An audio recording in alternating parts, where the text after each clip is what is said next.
Alors, il y a un truc que j'adorais faire avec mon ex. On se racontait des histoires improvisées avant de se coucher. C'est un truc que j'adore faire. C'est-à-dire que tu lances un sujet et tu ne sais même pas au moment où tu racontes l'histoire où elle va te mener. Et le but de ce petit jeu, c'est de trouver une jolie morale. Alors on va jouer à ça. Il était une fois un lapin. Un lapin rose et violet. Il était tout rose avec des oreilles violettes. Et ce petit lapin n'était pas aimé des autres lapins parce qu'il était rose et violet. Et en plus, c'était un mâle. Alors, rose et violet, c'est des couleurs de filles. Et il était triste, ce petit lapin, parce que personne ne voulait jouer avec lui. Et un jour, à la cour de récréation, oui, parce que c'était un lapin scolarisé, à la récréation, et il saute, il saute, il saute. Et à un moment donné, il se fait mal. Et là, il se rend compte que personne ne vient l'aider. C'est triste. Oh, j'ai une tache. Oh, la honte. Bref. Je vous l'aurais pas dit, vous l'auriez pas vu. Ça me perturbait, ça. Voilà, c'est parfait. Il saute, il saute, il saute, il essaie de sauter de plus en plus haut et il se vautre lamentablement et il se fait mal, voilà. Et personne ne vient à son secours. Pas même les professeurs lapins, pas même le directeur qui était une chouette. Et avec des grosses lunettes. Et du coup, il est super triste, il essaie d'aller à l'infirmerie et même l'infirmière, c'était une autruche. Brenda, elle s'appelait. Et Brenda, l'autruche, elle le regarde, elle lui dit mais non, pas trop y toucher, ça la répugne un peu. Elle dit non mais c'est bon, ça va, tu vas guérir, tu vas guérir. Bon, il lui fait confiance, ok, et puis il retourne à la cour de récréation. Et la journée se passe comme ça, bon. Et il rentre avec sa petite plaie au genou. Puisque c'est un lapin qui a des genoux. Et il rentre chez lui, puis ses parents, ils voient Pimpinou dans cet état, ils lui disent mais qu'est-ce qui se passe Pimpinou, ça va pas? Mais il l'appelle comme ça, c'est son surnom, parce qu'en fait son vrai nom c'est Marcel. Mais pour un lapin c'est un peu moche. Alors un lapin rose et violet qui s'appelle Marcel, c'est bon. Et ça va Pimpinou, qu'est-ce qui s'est passé? Il dit j'ai sauté, et je me suis fait mal et Brenda, l'infirmière, elle a même pas voulu me soigner. Bon, ok, on s'en occupera demain. Donc les parents, le lendemain, il essaie de dormir tant bien que mal. Et le lendemain, à 8h30 du matin, les parents accompagnent Marcel à l'école et demandent au directeur de s'entretenir avec lui, avec eux.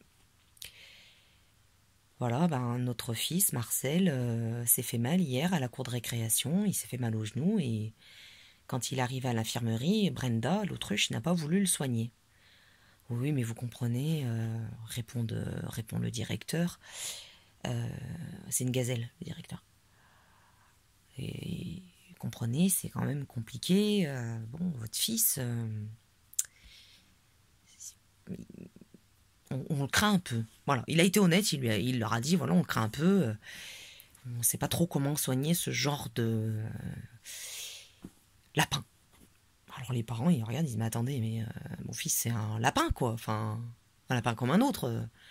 Il dit, comme un autre, je sais pas, peut-être qu'il faudrait peut-être l'emmener dans une école de lapins spécialisée dans les lapins roses et violets. Les parents, ils sont hyper choqués, quoi. Ils disent, mais attendez, mais vous rigolez, qu'est-ce que vous êtes en train de me dire? Vous acceptez pas mon lapin parce qu'il est mon fils, parce qu'il est rose et violet, ou je suis en train de rêver? Et la gazelle, elle dit, non, mais pas du tout, ne vous méprenez pas, c'est juste que c'est un petit peu compliqué parce que il est pas comme les autres lapins, voilà, bon. Bref, les parents veulent plus rien entendre, ils décident de partir en disant, bon, écoute, c'est pas grave, continue tes cours, essaie de bien travailler à l'école, nous on va bien prendre soin de toi, et puis l'année prochaine on verra si on te change d'école, parce que là, c'est un peu compliqué, on est en milieu d'année, etc. Bon, ok. Donc Marcel, bon, il est un peu blasé, mais bon, ma foi, le directeur veut rien faire, les parents font ce qu'ils peuvent, il retourne en cours, quoi. Et les jours passent, les jours passent, les jours passent, et Pimpinou, il a toujours pas de copains, il a toujours, voilà, il joue tout seul à la récréation, il rentre tout seul, même quand il y a des devoirs à faire ensemble, des exposés, tout ça, personne veut travailler avec lui, tout le monde le rejette un peu, c'est un peu dur pour lui.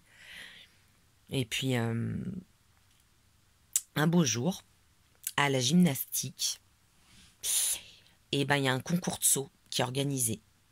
Enfin, c'est l'activité du sport, en fait, c'est de faire du trampoline. On a tous fait du trampoline au collège pour tester la motricité, tout ça. Et c'était ce jour-là. Donc, tous les élèves qui ne sont pas tous des lapins, ils sont un peu mal à l'aise parce qu'ils disent attends, moi, vas-y, je suis un poisson, moi, je suis un serpent, je sais pas sauter, quoi.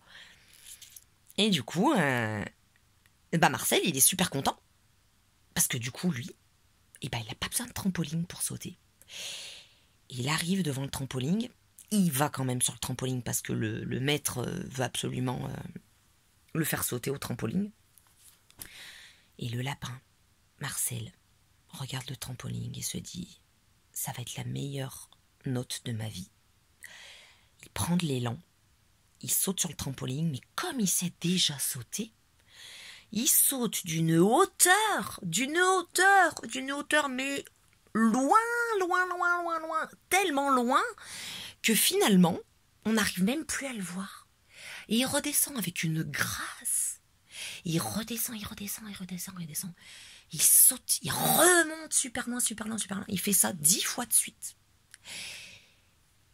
Et il se relaisse rebondir tranquillement, d'une grâce majestueuse. Tu vois, ces petits poils qui vont... ces petites oreilles qui vont... Et bien sûr, le geste est beau, quoi. Et là, tous ses potes, ils le regardent. Enfin, ses potes qui sont pas ses potes, tout le monde le regarde comme ça. Oh, wow. C'est dingue ce qu'il arrive à faire quand même, Marcel. C'était... Waouh. Et en fait, ils ont pas pu faire autrement qu'admirer le saut de Marcel, tellement que c'était gracieux, tellement que c'était maîtrisé. Il a un tonnerre d'applaudissements, tout le monde applaudit, tout le monde le trouve génial, c'est fantastique, c'est magnifique. Enfin voilà, tout le monde est super fier de lui, tout le monde te dit punaise, mais il est dans notre classe, donc si on présente les concours de sport avec interscolaire, inter-école, entre plusieurs écoles, punaise, mais avec un mec comme ça, mais en fait on va gagner haut la main, quoi. Pot de lapin, la maîtresse en maillot de bain. Allez, celle-ci, elle est gratuite, elle est pour vous. Et du coup, tout le monde porte Marcel comme ça. Ouais, Marcel, putain, c'est trop bien, putain, trop Tag Life et tout. Et tout le monde, du jour au lendemain, a adoré Marcel. Et Marcel, il était tellement content de se faire aimer par ses copains que, forcément, il était content. Donc, il est pas rancunier, Marcel, il est super cool. Donc, du coup, il a passé une super scolarité grâce à ça. Voilà, alors c'est une petite histoire toute courte, mais la morale de cette histoire, c'est que... Alors, trouvons une bonne morale. C'est de l'impro quand même, donc la morale de cette histoire, c'est que peu importe les différences que tu peux avoir dans la vie, il y aura toujours quelque chose de beau chez toi qui fera que les gens t'accepteront tel que tu es. Meilleure morale de la vie, meilleure morale du monde. Voilà, c'était une petite histoire, improvisée, totalement improvisée. Voilà. Et j'ai pas perdu. Franchement, je trouve que je suis toujours aussi bonne. En impro, c'est cool. Voilà. Sur ces bonnes paroles, bonne nuit. Bisous, bisous.